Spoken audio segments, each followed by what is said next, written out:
Hi, I'm Nat, and right now I want to talk about a little march that Guy and I went to this past Saturday. We went to the March for Trans Lives, which took place in East Vancouver. Now, if you've never been to East Vancouver, it is the wokest part of the wokest city in, I would say, the world. So if you're dressed anywhere near normal, you stick out like a sore thumb. So Guy and I looked like we had just arrived from a different planet. Everybody there is, of course, covered in tattoos, as we are, but with shaved heads and colored hair. So if you don't look like that, people will start to wonder what you're doing there, especially at a March for Trans Lives. So when we arrived, the organizer for the march came up to us, of course, to check why we were there. And they did the usual thing they do to see which side you stand on. So he did a pronoun check to us. He asked us for our names and our pronouns. And of course, Guy said, well, I don't use any. And this person immediately knew why we were there. So he ran along to talk to the cops. There were about 8 or 9 cops there to protect them and to eventually escort them. They also had a police car escorting the little march. We'll show images of that now. Forward as fuck.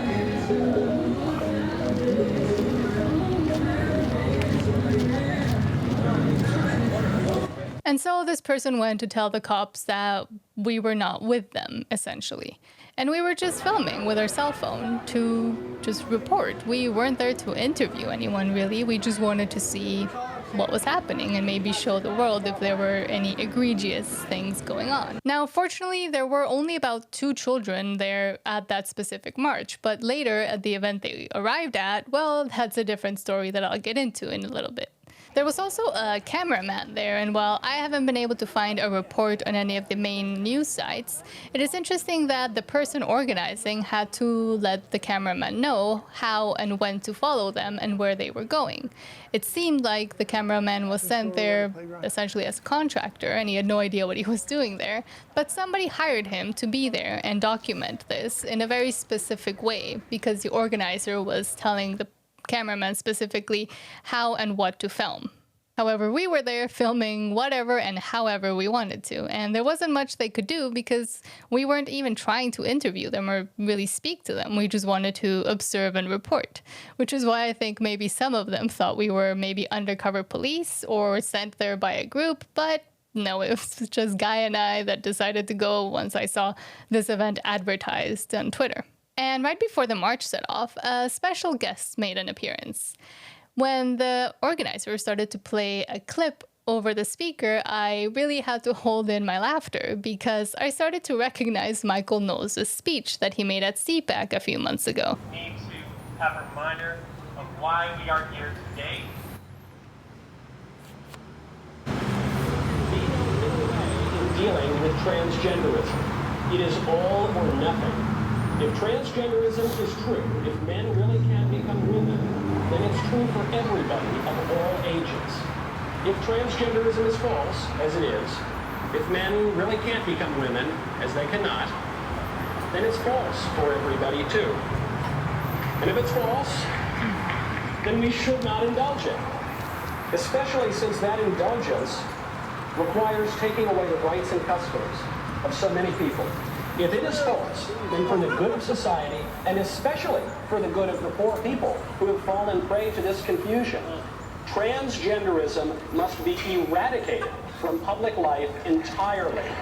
The whole preposterous ideology. That's why we are here today. Yes. Yes. Yes. These people are ruining our lives.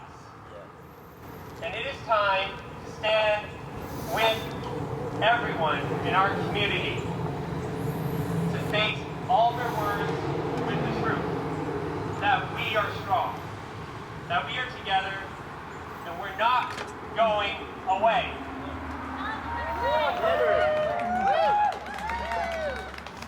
So what do we say to Nazis?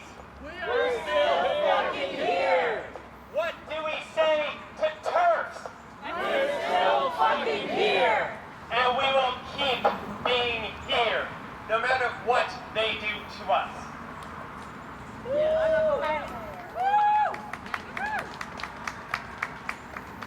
And in this speech, Michael Knowles is calling to eradicate transgenderism from public life and gender ideology as well. And what he means, and he's explained it, and he also goes on to explain it after the clip got cut when they were playing it at this march. Well, what he means is that transgenderism and gender ideology has infiltrated public life so much that now we cannot even speak out about it or say anything about it. The problem with transgenderism is that its acceptance at any level necessarily entails the complete destruction of women's bathrooms, women's sports, all of the specific rights and spaces that women currently enjoy. There can be no middle way in dealing with transgenderism.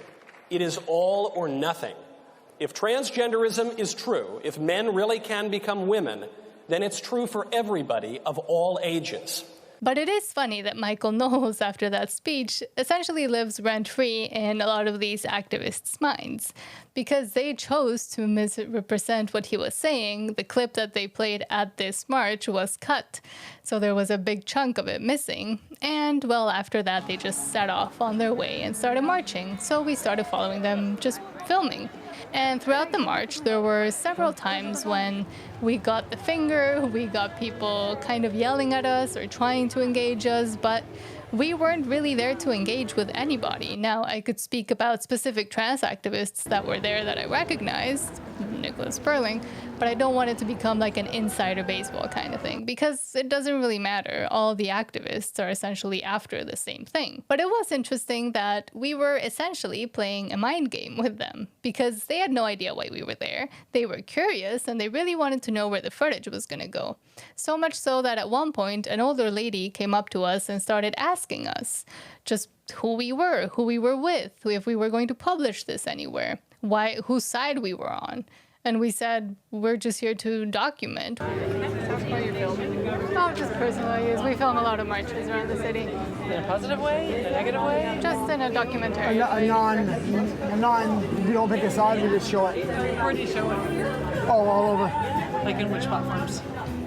Facebook, YouTube, all kinds of stuff, yeah. Okay, anywhere I could find it? No, have a good day. It was interesting to see how curious and how kind of aware they were that somebody was there finally recording it that wasn't on their side. And on the street, there were some people that weren't as happy with the march as the activists wanted to believe they were. We did record, unfortunately we didn't get to film it all, but we recorded a man saying this is what they closed the street for. And he was a protected category, so they can't get mad at him for that. The main event was hosted at Grandview Park, which if you've never been to Vancouver or East Vancouver, well, there's a big playground area at Grandview Park. But not only that, there's also a water park area for children where, of course, they go and play when it's really hot in the summer in their bathing suits. So I don't know if it's a great location to host an event where there's half-naked people, drag queens, and other interesting features of it. It was clearly, again, targeted at all ages, but mainly for children. A lot of the booths were clearly directed towards children, and a lot of these kids were covered in different flags, and some of them middle schoolers, but a lot of them younger. And they were talking to people at the booths who were giving out lots of interesting stuff. And as marginalized and victimized as they want to make themselves seem, well, there was a lot of corporate sponsors that were there, even though this was a very small Pride event compared to the general Vancouver Pride.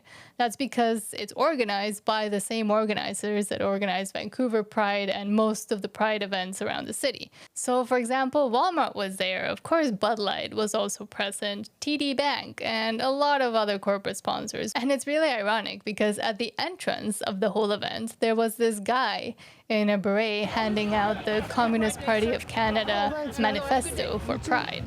And I'm only going to read a little bit of the beginning of it because it is kind of funny, but I'll post the picture up here so you can read the rest of it. You can just pause it and look at it. As Pride 2023 from the Communist Party of Canada, unite and fight back against hate crimes, whatever that means. As the annual Summer of Pride event begins, there is good news and very frightening news. On the positive side, public support remains solidly in favor of full equality rights for the entire 2S LGBTIQ+ community. Again, stop changing the acronym. Just stick to one. So two-spirit, lesbian, gay, bisexual, transgender, intersex, queer. But a small minority of far-right groups have escalated their culture war, focused on transgender people in particular. Physical assaults, violent threats, and book bannings are on the rise. And I'd love to see any of these events actually having happened in Canada. I've seen no news about physical assaults, literal physical assaults, not just what they consider a physical assault, or violence, or burning books. The only things that I've seen burned as of late are churches.